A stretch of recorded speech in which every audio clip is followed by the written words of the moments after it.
De Tintin à Indiana Jones, les héros roulent en sidecar. On est à la bonne adresse, on est chez Jean Burdet de Alternative Sidecar. Salut à tous, c'est l'été, c'est le moment des best-of. Du 25 juillet à fin août, on va vous présenter avec Eric Sélis les meilleurs moments de l'émission sans concession.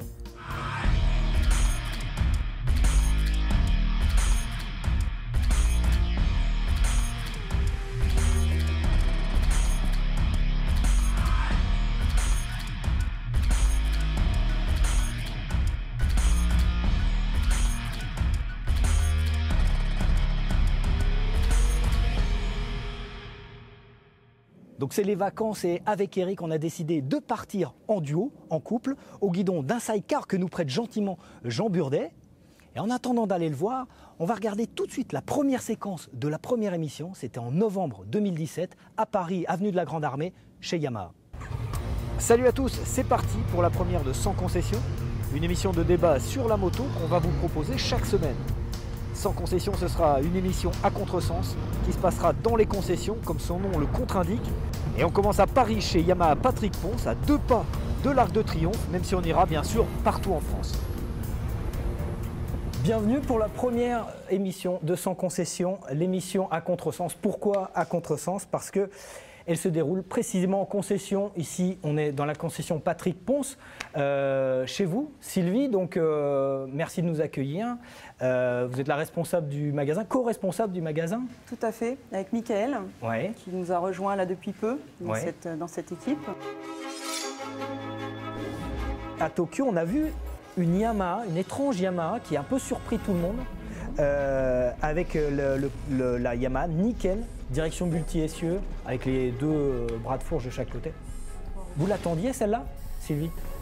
Non, on ne l'attendait pas forcément. C'est vraiment une nouveauté et un petit peu. C'est un nouveau concept en fait. C'est un concept, on ne sait pas trop à quoi s'attendre en fait tout de suite avec ce véhicule. Entre, entre. Salut Jean. Salut David. Donc on a Brunois ici chez toi et c'est là que tu fabriques tes sidecars. Voilà, c'est ça, c'est mon atelier. Donc tu fabriques quoi? Je vois des Royal Enfield, Alors, un Guzzi. Ouais, je travaille beaucoup sur tout ce qui est moto vintage, néoclassique, donc Triumph Bonneville principalement, Guzzi V7, V9, Royal Enfield Bullet, et puis quelques Sportsters, et puis maintenant des 90 au mois de septembre. D'accord, ça fait combien de temps que tu es installé ici? Alors ici ça fait 3 ans, mais ça fait bientôt 20 ans que je monte des sidecars. D'accord, là Eric Sélis a un peu de retard, ça va nous donner le temps un peu que tu nous expliques ton activité. Mais en attendant, on va regarder le premier essai de l'année 2018, c'était la Kawasaki Z900 RS, on était chez Espace Moto et c'était en janvier.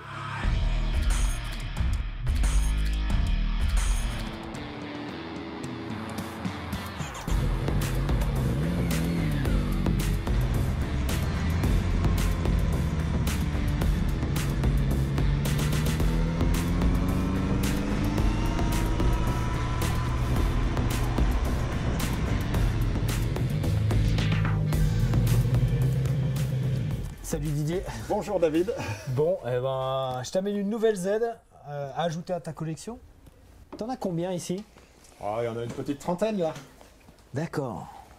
Impressionnant. Mais il manquait la dernière. Celle qui est la plus proche esthétiquement de celle-ci, c'est laquelle de ta collection? C'est l'original, c'est la première. Je dirais, il y a l'embarras du choix, mais compte tenu de la couleur, le premier modèle est évidemment celui dont est inspirée la moto d'aujourd'hui, quoi. Donc c'est celle-là qui est de 73. C'est vraiment, ils ont repris toute l'esthétique, toutes les lignes. Différence de cylindrée entre les deux modèles? Alors là, à l'époque, on était en 903 cm3. Oui. Et surtout, je pense qu'on était en longue course. C'est ça qui doit faire aujourd'hui la grosse différence. Celle-ci, c'est une vraie moto moderne, tu le disais. Absolument. Alors, on voit les liserés du réservoir, on voit un petit peu le... On sait qu'on est sur une classique, on voit la selle, on voit le réservoir, mais ce qui est assez étonnant pour une moto moderne, c'est qu'elle est large, elle est grosse. Qu'est-ce qui caractérisait dynamiquement l'ancienne Z, la Z1? Je dirais que c'était pour l'époque la première Superbike de l'histoire, c'est-à-dire celle qui en donnait le plus de puissance, le plus d'accélération, le plus de sensations. Ça prenait largement au-dessus de 200. Elle était très solide, donc elle a tout de suite été utilisée en compétition. et la solidité de son bas moteur a permis d'envoyer encore plus de puissance en toute fiabilité et elle a connu des succès extraordinaires pendant 10 ans. Est-ce que tu penses que Kawasaki a un peu tardé à sortir cette Z900 RS? Alors, nous, on a vu arriver l'année dernière la Z900 qu'on a essayée, qu'on a trouvée excellente, mais sur un segment un petit peu manga, un petit peu clientèle jeune. Donc, il y avait pour les gens de ma génération cette petite impatience à voir arriver la classique. Toi qui as roulé alors sur la moto, Ouais. En termes de performance, en termes de sensation, ça donne quoi alors? Tout arrive assez fort, la puissance elle est là, 115 chevaux je crois, c'est ça. La courbe de couple elle est annoncée pour arriver au bas et mi-régime. C'est le cas parce que de toute façon ça entraîne des patinages de la roue arrière, même s'il y a un anti-patinage qu'on ne sent pas beaucoup à vrai dire, donc il n'est pas très invasif cet anti-patinage. On peut le switcher très rapidement, il y a un mode off, un mode 1, un mode 2. Moi je vais sur le mode 1, honnêtement, ça glisse quand même un peu, on peut s'amuser.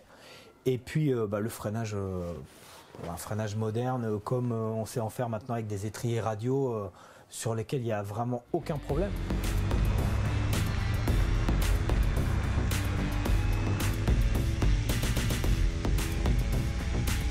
Qu'est-ce qui était changé en priorité sur la Z1?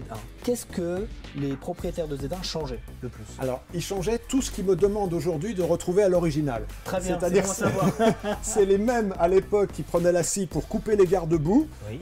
qui changeaient les coloris des réservoirs ou les formes d'aisselles, et qui aujourd'hui me disent en tant que bon collectionneur, vous me faites surtout la moto telle qu'elle était à l'origine, à la sortie chez le concessionnaire. Donc Jean, ici on est sur un Royal Enfield Bullet. Qu'est-ce que tu fais exactement sur une moto comme celle-ci? Alors, la Bullet reste une moto qui est très sympathique pour atteler. Ça permet aux gens qui veulent avoir une moto de promenade de s'essayer au sidecar. C'est vraiment une bonne machine d'apprentissage. Hein. Donc, le montage complet du side, hein, avec les attaches qui sont dédiées à la Royal, comme elles seront dédiées sur les Triumph ou sur les Guzzi. Ça c'est un système d'attache que j'ai testé dans l'Himalaya avec mon fils en 2014. D'accord. Et puis que je teste encore en Mongolie avec Vintage sur les voyages en sidecar. Et alors le motard qui t'achète des sidecars ou qui commande un sidecar auprès de toi, quel profil il a? Alors moi aujourd'hui j'ai 70% de gens qui sont des néophytes. Alors ouais, c'est comme ça, parce que moi je propose, je pense que c'est aussi lié à mon envie de rendre le sidecar accessible à tout le monde. Maintenant, je les dirige souvent vers des stages. Il y a deux assos qui font des stages. Hein. Il y a Coolside et Iniside, qui fait des petites formations de 2 jours. Et c'est vraiment indispensable pour le pilotage du sidecar. D'accord. C'est compliqué le pilotage sidecar? Non, compliqué, c'est pas le terme. Il faut d'abord avoir envie. C'est un petit peu comme le parachutisme, quoi. Si t'as pas envie, ça marche pas. Un dernier petit mot sur cet attelage-là, c'est un Précision. C'est-à-dire tu bosses avec Précision. Alors, ça Précision, c'est une marque ancestrale. Hein, c'est 80 ans de fabrication, produits français. J'ai mon ami Daniel André qui est le propriétaire du nom et qui fabrique encore les caisses. Et puis après, moi, je fais le montage sur mes châssis, l'homologation et tout ce qui est cosmétique, tout ce qui est peinture, déco, sellerie, tout ça. Alors l'homologation, on en reparlera tout à l'heure. En attendant, on va regarder l'une des séquences phares du début d'année. C'était chez Action Bike Suzuki à Paris. Et c'était avec Dominique Mélian, Philippe Monneret et un invité surprise. Le débrief sport avec Dominique Mélian qui nous a fait le plaisir de nous rejoindre. Salut Dominique. Ben bonjour, toi c'était facile, tu prends la route, tu arrives ici, il fait beau et c'est un plaisir. Ouais, t'es venu du Mans. Eh oui, du Mans, de la capitale du sport mécanique. Ouais, bien sûr. Merci Dominique, comment va la santé? La santé ça va, tuyau neuf, c'est presque tout neuf de partout, donc ça ne peut aller qu'on ne peut mieux, c'est parfait. D'accord, merci. Tu connais bien Philippe Hélas, oui, je connais Philippe. Eh oui. Ça fait des années. Philippe, tu étais pilote pour Dominique. Tu le vous vois toujours ou pas? Non. Tu le vous voyais à l'époque? Je pense que je le voyais à l'époque. Ah si, tu avais un peu de respect à cette époque-là. Je vous voyais. Mais moi, je l'ai connu C'était le tout le chef, monde, parce que Dominique, courais avec des Triumph à l'époque où mon père s'occupait à la CGCIM de l'importation des Triumph. Donc moi je l'ai connu, Dominique, j'avais 8-9 ans. Quoi. Voilà, Voilà, sur des vraies motos de course. Terrible. Alors justement, Eric, tu nous as fait un petit historique du Suzuki Endurance Racing Team. Ouais, le Suzuki Endurance Racing Team de Dominique Mélian, c'est 30 ans d'existence, c'est 1980, la naissance du Suzuki Endurance Racing Team. Mais Dominique, il avait commencé la course, donc comme vient de l'expliquer Philippe avant. Et surtout, ce qu'on ne sait pas forcément tout le temps ou qu'on oublie, c'est qu'il a commencé un peu en vert, puisque dans les années 70, il était chez Kawasaki. Donc il s'occupait des Kawasaki. Puis après, de 80 à aujourd'hui, voilà, c'est plus de 30 ans d'existence, c'est 15 titres de champion du monde. Et c'est une brochette de pilotes passés sur ces motos assez exceptionnelles. Alors évidemment, Philippe Monneret, mais parmi les pilotes emblématiques du Suzuki Endurance Racing Team, il y a Hervé Moineau qui a été l'un des plus vieux pilotes, entre guillemets, 15 ans. Et puis aujourd'hui, c'est Vincent Philippe qui lui aussi fait une belle carrière au sein du Suzuki Endurance Racing Team. Puis il y a eu des pilotes exceptionnels. Il y a eu Doug Pollen, faut pas l'oublier. Il y a eu Peter Goddard aussi, ça a des sacrés pilotes. On a eu un pilote australien, j'allais dire Troy Bayliss, mais c'est pas Troy Bayliss, c'est un pilote australien qui nous avait fait une belle figure au bol d'or parce qu'on avait l'axe de roue arrière qui sortait et puis il était rentré. Mais enfin bon, ça c'était une autre histoire. On a eu des Dominique Sarron, Bruno Bonnehuil, Juan-Éric Gomez, Jean-Marc Delétang. Donc voilà, il y a une carrière de pilote, une belle brochette de pilotes. Que 90. Voilà. 90 Que 90 Pierre-Étienne Samin. Pierre-Étienne Samin. Oui, bien sûr. Pierre-Étienne Samin, bien sûr. C'est vrai, mais c'est vrai 90. Ouais. Et voilà, c'est une machine qui fonctionne et c'est une machine à gagner des trophées. Et elle en gagne tellement que ça attire les convoitises. Eh bien oui, faut croire. Alors je ne sais pas si c'est le bol d'or et que l'or a attiré les gens qui sont... Je ne sais pas, mais toujours est-il que j'ai 11 bols qui sont disparus et puis 8 trophées des 24 heures. Alors, c'est vrai que ça n'a pas de valeur commerciale, c'est vrai. Ça a une grosse valeur sentimentale. C'est ma fille qui a fait des soirées chez toi. Parce que moi, chaque fois que ma fille fait des soirées, moi, il y a des trucs qui disparaissent. Et les cambriolages en ce moment, il faut se méfier, attention. T'as du nouveau quand même ou pas? Non, j'ai pas de nouveau. Il faut croire que les trophées sont beaux et ils les gardent bien au chaud. Alors, peut-être qu'un jour, on les retrouvera, tu sais. On peut toujours retrouver. Mais pour l'instant, ça dort. Et je suis un petit peu... Ouais, c'est vrai, c'est un petit peu dommage parce que plein de sentiments. Sur un trophée, ça se gagne, ça ne s'achète pas et ça se gagne avec le travail d'une équipe. Alors voilà, je suis un petit peu déçu. Oui. Philippe, tu avais gagné les 24 heures du monde, c'était pas avec Dominique?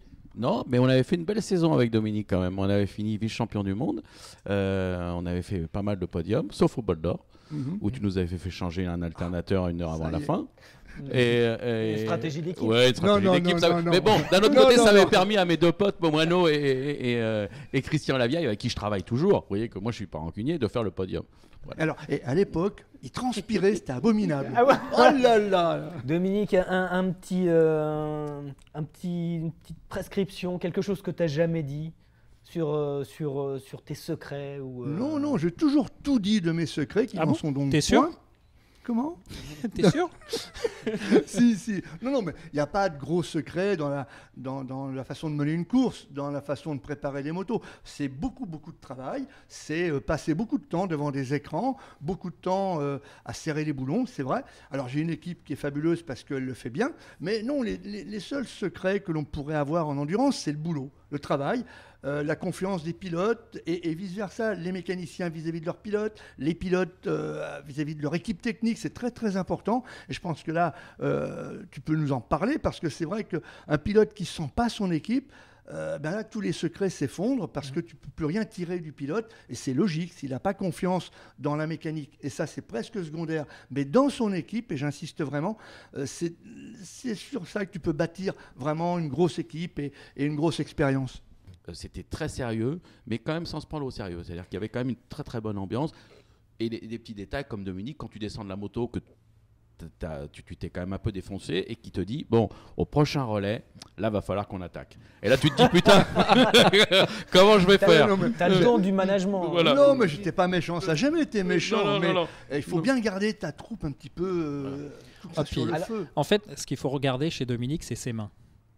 Quand il a les mains dans le dos et qu'il y a les pouces qui circulent comme ça, qui tournent, bon c'est que ça va pas dans son sens. Par contre, après, au niveau du management, moi, je me rappelle de deux exemples, notamment avec Doug Pollen. Doug Pollen, qui était double champion du monde Superbike et qui, une année au bol d'or, roule, rentre. Et là, Dominique lui fait « tu repars ». Et là, Pollen, on lui parlait pas comme ça jusqu'à présent. Et là, ça l'a tellement énervé qu'il a mis la vitesse tout de suite. Ouais. Et il n'avait pas vu que la roue arrière n'était pas encore fixée. Et ça a mis la roue en travers en traction. Et ça a fendu le bras oscillant. Et c'est comme ça que Dominique perd la course. Nous a rejoint sur le plateau un invité, l'invité surprise, un pilote officiel Suzuki, ni en endurance ni en MotoGP. Stéphane Paulus est avec nous. Salut Stéphane. Bonjour David, bonjour Dominique, bonjour Philippe. Donc tu es officiel Suzuki. Et ouais, depuis la fin de l'année, j'ai eu l'immense joie de signer un contrat pilote avec Suzuki France pour 2018. En quelques mots, tu peux nous raconter ton parcours? Parce qu'aujourd'hui, c'est une très belle histoire que tu vis aujourd'hui. C'est un rêve. Alors mon parcours, je commence la moto à 16 ans sur une 125. Je me suis vite orienté vers le stunt à l'époque, qui était plus le freeride dans les années 98, 99, 2000. 2003, j'ai un accident de la route. De ma faute, la vitesse sur route. Et 2010, donc les premières années, j'ai reconstruit ma vie personnelle, professionnelle, retrouvé un équilibre de vie, mais j'avais toujours la moto au fond de moi. Au début, j'ai reroulé sur la route avec un système de béquille centrale pour stabiliser à l'arrêt, au feu rouge. Ouais. Voilà. Mais je ne m'étais pas calmé sur la route. Donc tu as décidé de faire du circuit. Voilà. Et donc, là, aujourd'hui, tu gères un championnat, tu es à la FIM, la Fédération Donc, internationale de moto, tu conseilles la FFM aussi. Ça a été un long parcours et tu pilotes. Et 2014, je crée Andy Freerider. Donc c'est une association qui est dédiée aux motards qui ont un accident de la vie et qui souhaiteraient refaire de la moto, mais uniquement sur circuit.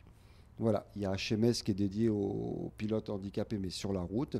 Andy Freerider, c'est pour la conduite sur circuit. En tout cas, merci de nous avoir rejoints. On parlera de la PMR Cup et de la Andy-Race qui repart cette année au Mans dans le cadre du Grand Prix. Ouais, on repart cette année. Alors, va y avoir un championnat de France et la première Coupe internationale handisport. Félicitations d'avoir monté ce championnat avec l'aide de la FFM, avec beaucoup d'aide aussi. La FFM, je suis passé référent handisport au niveau de la FIM depuis le mois de juillet. T'as accepté? C'est tout un tas de projets qui me tiennent à cœur et pour tous les pilotes qui nous ont rejoints aujourd'hui, c'était très important. Dominique, Stéphane a des chronos vraiment intéressants. Tu surveilles de près ça?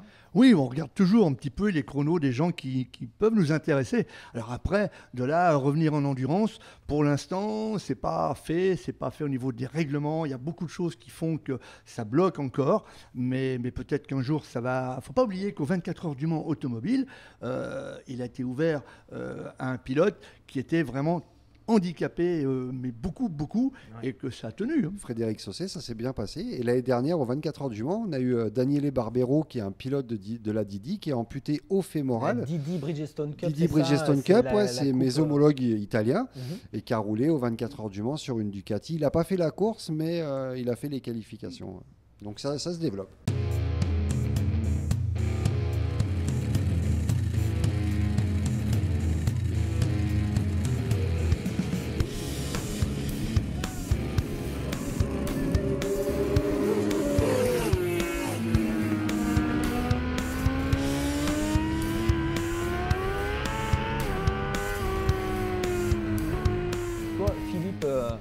Tu repars en Grand Prix avec Eurosport cette année. Johan Zarco a bien failli être pilote Suzuki. Tu as un peu les dessous de cette histoire. Tu les connais un petit peu? Il avait signé un contrat. Ouais, en tout cas, là, on est entouré de gens de chez Suzuki, mais je pense qu'ils peuvent se dire que ils sont passés à côté, de quelque chose. Ouais, voilà. Même si Rins, alors l'année dernière, Suzuki l'année dernière, ils ont quand même manqué de réussite. Rins qui s'est blessé, Iannone qui avait un problème avec sa nana. Donc tout ça, on sait qu'un pilote, c'est fragile. C'était déjà arrivé ça avec tes pilotes, d'avoir des problèmes personnels qui ont affecté des résultats sportifs? Oui, c'est vrai, mais là on n'en parlera pas. Là, c'est pas le lieu. Justement, mais il a un peu raison. Le lieu pour en parler. Non, il a un peu on est raison. entre nous, Dominique. On a dit que l'endurance c'était un sport d'équipe, et dans les équipes, dans le sport d'équipe, il y a aussi les nanas. Et tu as raison, Philippe. C'est une des grosses difficultés. C'est vrai. Il ne faut pas le nier, ça compte beaucoup. Alors tu vas me montrer un side Enfield Un autre? Oui, alors ça, voilà, ça c'est la réplique de ceux qu'on a en Mongolie, qu'on s'est servi et qu'on se sert toujours. Mais c'est vraiment celui avec qui on s'est servi sur le lac Gelé avec Sylvain Tesson et Thomas Gouasque. D'accord, on en avait parlé dans Voilà. son concession. Donc on est sur un châssis à moi avec une caisse Oural qu'on a achetée sur place pour des raisons de praticité. Ouais. Et on est sur les anciens moteurs de Bullet qui sont les Lindburn, qui sont juste avant les moteurs à injection. Alors celui-là, il est homologué, ce side? Alors ça c'est homologué, parfait. Alors tout ce qui roule en France, par le fait c'est obligation d'homologation, hein. Il y a un test de freinage obligatoire sur les sidecars. D'accord. Donc où on respecte les poids, tout est notifié, tout est. Parce que le frein, il est réparti comment entre Alors, le baquet? Il n'y a pas de calcul de répartition de frein sur les dossiers de sidecar parce que ça devenait très très compliqué et puis techniquement avec les ABS et tout, ils ont statué en disant qu'il n'y a pas de répartition de charge. Parce que là, le freinage, je vois un disque à l'avant Ouais. et puis Un tambour à l'arrière. Tambour à Alors l'arrière. ça c'est une moto qui a été homologuée il y a 10 ans. Hein. Ouais, Donc d'accord. maintenant ça serait difficile à passer. D'accord, alors on va profiter de ce side un peu vintage pour regarder une autre de nos rubriques. C'était dans l'épisode 13 et c'est Jean-Louis Basset qui nous avait fait une rubrique « C'était mieux avant » lors de la vente aux enchères Arcuria.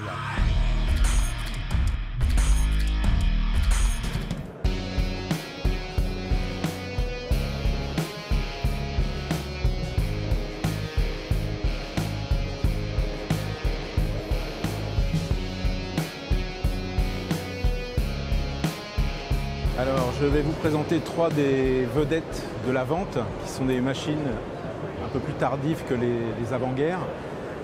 Celle-ci est une étonnante Januar qui date de 1920. Son esthétique est très moderne pour l'époque et surtout sa conception. C'est un cadre coque, donc en métal, qui contient un flat twin longitudinal, la manivelle pour le démarrage, le sélecteur de vitesse, à la main bien sûr, et l'accélérateur avec un tableau de bord complet, avec un ampèremètre et un tachymètre qui vous indique la vitesse. Des suspensions arrière à lame de ressort qui sont étonnantes. À l'époque, beaucoup de motos n'étaient pas suspendues. Et à l'avant, le même principe, une fourche en tôle emboutie avec des lames de ressort. Le moteur cube 985 cm3. Et celle-ci serait le prototype exposé au Salon de Paris 1920. Alors la New Motorcycle date de 1928. C'est la pleine époque de ces machines avec des cadres monocoques en tôle emboutie. Celle-ci est motorisée par un monocylindre de 350 cm3. Elle est dans son jus, c'est-à-dire qu'elle n'a pas été restaurée, elle est magnifique dans son bleu ciel de l'époque. Son prix, elle est estimé entre 30 et 50 000 euros, mais les spécialistes pensent qu'elle devrait monter beaucoup plus haut. Imaginez-vous rouler là-dessus sur des routes mal revêtues, avec peu de freins et des moteurs qui roulent quand même, qui vous emmènent quand même à une vitesse de 100-120 km/h assez facilement. Donc ajustez vos lunettes et puis on y va. La Majestic 350, elle a été conçue par Georges Roy qui a conçu la New Motorcycle que nous avons vue juste avant, la magnifique moto bleue. C'est le concept monocoque poussé au maximum. Le moteur est à l'intérieur de cette petite cage grillagée. C'est un 350 cm3 dans cette version, mais elle a existé aussi en 500 cm3 avec un moteur chaise. Et Georges Roy s'était conçu une machine juste pour lui avec un 4 cylindres 1000 cm3. Une des autres particularités de cette machine, c'est sa fourche avant. La direction est dans le moyeu actionné par des biellettes. Georges Roy avait une volonté de concevoir une moto très stable, justement parce que les routes étaient en très mauvais état à l'époque. Il s'en serait construit une centaine d'exemplaires. Nous voici dans la partie des vraies anciennes. La première exposée est très sympathique. Si je vous parle de Landru, ça évoque quoi pour vous? Tueur en série, eh bien avant il s'est amusé à construire des motos. Il n'en a pas fait beaucoup, ça n'a pas marché, donc il a été obligé de se rabattre sur la séduction des veuves et après il les faisait disparaître. C'est horrible mais c'est comme ça. Tous les motards ne sont pas des saints. Ces 3 machines sont des Werner. Les Werner, c'est des machines très intéressantes. Elles ont été conçues un peu avant 1900, entre 1896 et 1898, par 2 frères russes qui avaient émigré de Russie. Et celle du milieu va nous intéresser d'une manière très spécifique parce qu'en fait, les frères Werner sont l'inventeur du nom motocyclette. Ils l'ont déposé pour ce modèle. Donc ça, c'est une Werner motocyclette. Et malheureusement, quelques années après, la chambre de commerce de la Seine a décidé que ce nom passerait dans le domaine courant et leur a volé, entre guillemets. Mais grâce à eux, nous chevauchons des motocyclettes. Cette Werner est équipée d'un monocylindre posé au-dessus de la roue avant. On en est encore à la préhistoire de la machine. Elle a un allumage à incandescence, c'est-à-dire que c'est un tube chauffé qui provoque l'allumage de l'étincelle pour l'explosion du moteur. Et ce tube à incandescence est alimenté par l'alcool contenu dans le garde-boue avant. Vous voyez qu'il y a une sacrée technologie quand même. Et je vois un attelage sur un petit vélo là. Est-ce que les paniers, tu peux en mettre sur tous les véhicules? Alors techniquement oui, on peut tout atteler. Maintenant en France, enfin en Europe en général, tout est lié à l'homologation. Et là du coup ça devient un peu plus compliqué parce qu'il y a des marques qui ne souhaitent pas promouvoir l'idée du sidecar. Pour eux c'est une image désuète, donc ils font aucun effort, ils ne fournissent aucun papier, donc du coup par le fait la RTI devient compliquée, quoi. Est-ce que Harley-Davidson et Indian ont une tradition sidecar? Alors Harley-Davidson a une tradition sidecar, Indian aussi, mais c'est plus dans leur direction marketing. Donc bon, c'est pas toujours simple. D'accord. Alors Harley-Davidson et Indian se tirent la bourre comme avant, comme au début du siècle, en flat track. Et on va regarder, au travers d'un débat qu'on avait eu chez un concessionnaire Indian, si c'est un véritable effet marketing ou tout simplement le flat qui revient en force. Le débat avec le Dirt Track au centre de ce débat sport, marketing ou vrai retour aux sources. Et pour parler de Dirt Track, on a avec nous Christophe Marin. Salut Christophe. Salut David. Donc tu travailles aussi dans cette concession. Thomas est à Indian. Toi, tu es un peu plus loin, tu es chez Yamaha là-bas. Oui, moi j'ai commencé ici aux accessoires et depuis 2009, je m'occupe que des Yamaha et des motos d'occasion. D'accord, il y a un très bel espace Faster Sons. Ouais, on essaye de montrer des motos un peu préparées avec quelques accessoires, pas forcément de la gamme Yamaha. On essaye de mettre des accessoires d'autres fournisseurs. D'accord, et on va parler de Dirt Track. Toi, tu fabriques une moto de Dirt Track? Alors l'idée c'était de faire une esthétique flat track ou dirt track, ouais. Mais finalement en mûrissant un peu l'idée, on s'est dit qu'on pourrait rouler avec, quoi. Donc on va essayer d'aller sur quelques pistes pour voir ce que ça donne. Ouais. Il y a une piste pas loin pour faire du flat? À Mâcon. À Mâcon, d'accord. C'est à combien d'ici Mâcon? 5 heures de route à peu près. 5-6 heures de route. D'accord, pas loin donc. Non, Mâcon. Non, 3 quarts d'heure. Non, je sais pas. Non, il y a 4 heures de route à Mâcon. C'est près de Dijon. Ouais, près de Dijon? Ouais, c'est bon, bah 3 heures. 3 heures. Allez, on coupe la porte en deux. Alors, le dirt track, le flat track plus exactement, c'est une rivalité ancestrale. Eric aurait pu nous faire l'histoire de cette rivalité entre Harley-Davidson et Indian. C'est l'ennemi héréditaire, Harley-Davidson. En fait, tout est parti de là. À la base, c'était sur des boards road, c'était sur des circuits en palette, ouais. Qui étaient vraiment dangereuses. L'essence même du flat track, c'est ça. Et après, ils ont fait des courses sur de la terre battue.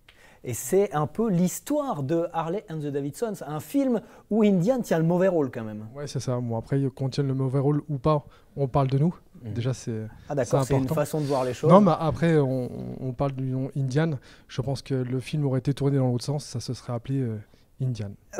D'accord. Avec du retournement de situation en flat track cette année, avec la victoire, la domination d'Indian avec Jared Mees.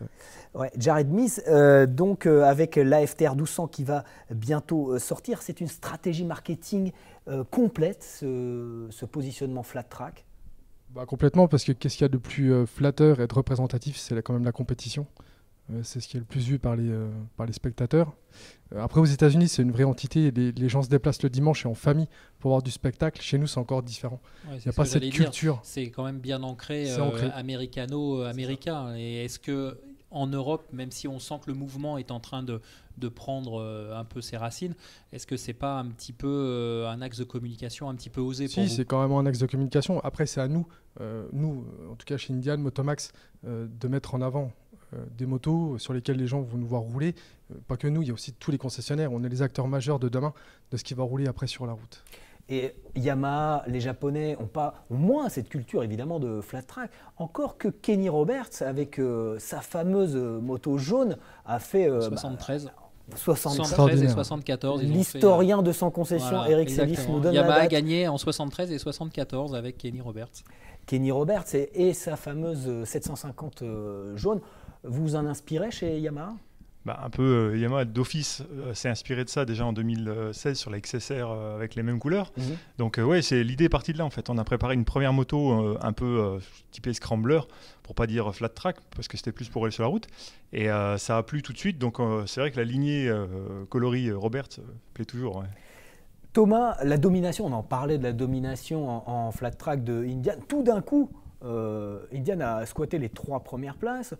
Il y aura un partenariat avec les Dirt Track Riders Association en Angleterre. En Angleterre, la FTR Scoot 750 est choisie par de plus en plus de pilotes privés pour ces courses. C'est pas une hégémonie, ça risque pas de tuer un peu la compétition?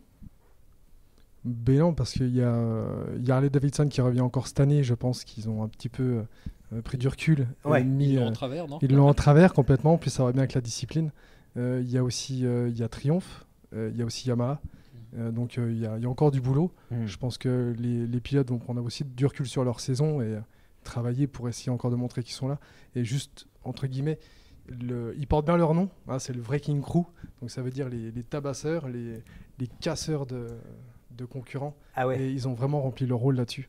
En tout cas, nous, on en est fiers et on parle de nous, donc c'est vraiment génial. Jean-Philippe l'a souligné tout à l'heure, il y a surtout eu un vrai investissement de la part de Indian avec ce développement réalisé au niveau du moteur chez Suisse Auto. Suisse Auto, il faut le rappeler, c'est un motoriste qui a été impliqué dans la Formule 1, donc il y a vraiment eu un gros investissement cette année pour frapper très fort, alors qu'en face, c'est pas pour dénigrer, mais en face, chez Harley Davidson, on n'était peut-être pas forcément préparé à cette réplique.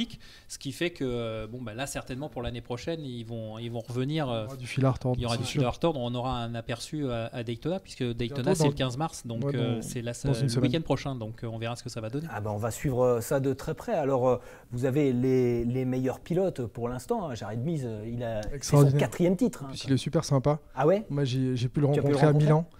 J'ai passé la soirée avec lui. C'était vraiment génial. Ah ouais, il est cool. Super cool. C'est un Américain. C'est-à-dire il est cool, il est vraiment cool quoi. Ouais. Vraiment abordable. Et alors, est-ce qu'on peut miser sur un retour aux sources de la compétition? Eric parlait tout à l'heure du Tourist Trophy, de la victoire d'Indian. Est-ce qu'on peut miser sur des disciplines un peu plus traditionnelles, des motos un peu plus peut-être sportives dans le sens traditionnel du terme, sur le futur de Indian? Ça, c'est le futur qui nous le dira. C'est les têtes pensantes de la marque. Pas de secret là à nous révéler à sans concession là? Non, du tout. À part l'arrivée, on espère, on croise les doigts de la FTR 1200. Après, non, on n'en sait pas plus là-dessus. Après, moi, c'est pas ce qui me choque, mais ce qui me déstabilise surtout par rapport à votre cœur de métier qui est de vendre des motos, c'est comment on justifie ce positionnement très américanisé sur le flat track pour vendre ce genre de machine, ou même derrière moi. La clientèle, est-ce qu'elle est sensible à ce positionnement sportif et à ces résultats? Est-ce que eux, ça les impacte ou pas du tout? La jeune clientèle, oui, ceux qui lisent les revues, ceux qui regardent les chaînes YouTube ou sur Facebook sont au courant. Après, c'est aussi à nous d'en parler et de mettre en avant comme quoi on a un team et des pilotes qui ont fait quelque chose d'exceptionnel cette année. C'est aussi à nous, on est les ambassadeurs de la marque et c'est à nous de le mettre en avant. Parce que le marketing exercé autour de ce retour aux sources, alors ça tombe plutôt bien parce qu'il y a la mode du vintage, du néo-rétro. On est en plein dedans, il y a des préparations de tout côté. Alors ça, c'est plutôt un peu à l'américaine du custom, mais le flat track et les motos un peu flat tracker, c'est vraiment, on est au cœur de la culture néo-rétro. Chez Yamaha aussi, on cultive ça, Christophe. Oui, tout à fait. Ouais, ils ont vraiment toute une ligne Fasterson, donc qui n'a même pas le nom Yamaha, en fait, toute une gamme de vêtements et d'accessoires, en fait, Faster. Et du coup, ils ont même carrément mis le logo, enfin, le nom Yamaha a été mis de côté. pour développer complètement cette marque, quoi. Est-ce que c'est pas, est-ce que le marketing ne dépasse pas l'authenticité quelque part? Ce qu'on appelle un effet de mode. Donc si forcément, il y a le visuel et il y a aussi l'accoutrement, l'esthétisme, les fringues aussi. Les fringues. Indian, le néo-rétro, de toute façon, c'est ça. Ouais. On reprend de l'ancien pour s'identifier et on s'habille et on roule avec. Et c'est un peu ce qu'on voit autour de nous dans la concession. Faut coller à l'esprit du modèle. Et justement, votre clientèle, elle est réceptive à ça aussi, ou c'est d'abord la moto et après le sportswear vient? C'est d'abord la moto et après le sportswear. D'accord, ils n'arrivent pas à la moto par le marketing. C'est plus la moto. Non, le marketing fait venir, fait découvrir, fait rêver. Quand on voit une concession comme on l'a arrangé, oui, on sent bien dans l'élément. Donc tout de suite, on regarde que ce soit les casques, les blousons, les gants, les bottes, mais il y a aussi les motos. Et c'est vraiment un ensemble, c'est une alchimie qui fait que ça donne envie. Est-ce que vous êtes inspiré de Harley au niveau du marketing sur tout l'entourage de la marque, ou non, vous tracez votre route? Non, on trace directement notre route avec les lignes qu'Indian s'est fixé en fait. D'accord. Bien sûr, on s'inspire quand même de ce qui nous entoure pour pouvoir aussi prendre du recul et savoir ce qu'on fait, mais on essaye d'avancer de notre propre chef et en allant tout droit et faire au mieux. De votre propre Indian chef? Indian chef, bien vu David. Le big chef, c'est David. Mais au niveau du marketing, justement, on parlait, David disait néo-rétro, etc. On n'est pas parti trop loin. Est-ce que vous n'avez pas peur que le soufflet retombe maintenant vite par rapport à tout ce qui a été fait, parce qu'on voit notamment des concessionnaires, pardon, des préparateurs. On voit aussi des marques, pour ne pas la nommer BMW, où on commence à voir qu'on tourne en rond. C'est-à-dire on a un modèle, on l'a décliné en énormément de propositions, mais au bout d'un moment, les ventes de l'une cannibalisent les ventes de l'autre, etc. Est-ce que vous n'avez pas peur de vite tourner en rond? Après, en tout cas, ça, c'est chez BM. Nous, on a tout à faire encore. Donc, on a encore vraiment des motos à préparer, à prouver, que ce soit nous en tant que concessionnaire au niveau de nos prépas et de l'atelier, mais après de la marque en elle-même. Donc il y a vraiment nous un grand chemin à accomplir avant d'en arriver à des préparations comme chez BMW. Vous êtes encouragé par la marque à faire des prépas? Complètement. Ouais. Alors on a vu des très belles prépas. Il y a un partenariat avec Anvil Motocyclette, la Scoot Bobber Brooklyn Invitational, et puis Steve Caballero avec Roland Sands, Kino Cycles, Kraus Moto, Co. C'est ça. Nous, après, sur la concession, où je m'inspire beaucoup, c'est vraiment ce que fait Roland Sand. Il y a Dimitri Coste aussi, qui roule en Indian, qui est vraiment, en plus, quelqu'un de vraiment abordable, avec qui, des fois, j'échange et qui me donne 2-3 tuyaux. On va l'inviter sur l'émission. Voilà. Et je m'inspire aussi beaucoup de Carré Hart, ancien champion de motocross. Le premier à avoir voilà. fait en tout cas, ce qu'il fait, c'est génial, parce qu'il roule en Indian. Et Pink, donc sa femme, la chanteuse, qui roule aussi en Indian. Il lui a préparé une moto et ça permet d'avoir aussi des vues dans le monde artistique. On est dans le marketing. Complètement. 360. Après, le but, c'est ça, c'est aussi d'être vu. Et si on n'est pas vu, on ne voit pas. On n'existe pas. Mais la cloche. Vas-y, rentre. Je crois que c'est Eric qui est arrivé. Ça va et toi? Bonjour, Eric. Bonjour, Jean. Chanté. Bon, Jean, lequel des deux sides tu nous as réservé? Je vois un Guzzi, un très beau Guzzi, et puis un Triumph à côté. Ouais, et ben vous allez prendre le Triumph, parce que le Guzzi, je suis en train de finir à le peaufiner là. D'accord. Et puis le Triumph, ouais, tu vas voir, ça va te plaire ça. C'est sur quelle base le Triumph? Alors on est sur un Street Twin. Alors ça fait partie des motos que j'aime bien. Parce que ils sont en train de faire une passation du vintage simple comme ils savent faire chez Triumph, parce qu'en fait c'est leur ADN. Et là ils sont en train de moderniser tout en gardant un petit côté un petit peu sympa. C'est une moto qui est très joueuse. Est-ce que le moteur il est suffisant pour emmener un side, parce que ça fait un supplément de poids quand même. Ça arrive sympa quoi, déjà d'entrée. Tu as fait beaucoup de vélo, Tour de France, tout ça. Oui, j'ai une étape là à finir aujourd'hui. Bon, on va la finir ensemble. Alors, je disais le moteur, est-ce qu'il peut nous emmener tous les deux sans problème? Ouais, en fait, la puissance proprement dit pour un sidecar, c'est pas ça le trait, la caractéristique principale. Il faut que ça soit un moteur coupleux, c'est mieux. Et aujourd'hui, de plus en plus, on a toujours tendance à substituer le couple à la puissance. Et c'est un peu dommage. Avec une moto comme ça, tu vas voir, tu vas te régaler. Et c'est une moto qui a des performances, on va dire, sur belle route, tu vas rouler à 120-130 de croisière. Donc c'est largement suffisant pour un sidecar de cette C'est 80. voilà. Non, hein, même Et si- en plus, voilà, on est complètement street légal avec une machine comme ça. D'accord, alors oui. Moi je monte là ou je monte là? Alors le mieux, on peut s'homologuer pour 2 personnes. Ouais, alors en fait, tu es sur 3 places là. Ah, c'est un 3 places. Voilà. Ouais, je te propose le baquet. Comment Ouais, on ouais, monte dedans? Le panier, eh il va nous montrer qu'il est souple. Hein. Regarde. Donc, Moi, déjà, je vois, il y a un voilà. marchepied là. Je dis. Alors le pied sur le marchepied, Voilà. voilà. Après, tu rentres une jambe dedans, Hop. les fesses ici, Mhm. voilà. Et tu rentres l'autre jambe et tu te glisses dedans. J'essaye Le de plus me dur, glisser c'est pour en ressortir. dedans. Oh putain, c'est chaud. Ça brûle. Voilà. Ah oui. Première chose, il faut faire hyper attention, ce qui paraît logique. Tu as quasiment 1 mètre à côté de toi, que tu n'as pas l'habitude. Ouais. Hein.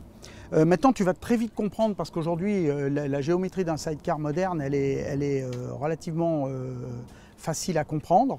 Donc, tu vas, surtout quand tu as un passager dans le panier, hein, donc ça va te stabiliser. Et puis, tu vas y aller tranquillement, et puis tu vas comprendre comment ça se passe. Merci Jean, ainsi se termine la première émission de Best of de Sans Concession. Nous, avec Eric, on va prendre la route à 2. Et puis, on se retrouve la semaine prochaine pour de nouveaux meilleurs moments de Sans Concession. À la semaine prochaine. On va où, chérie? Où tu veux, mais le plus loin possible.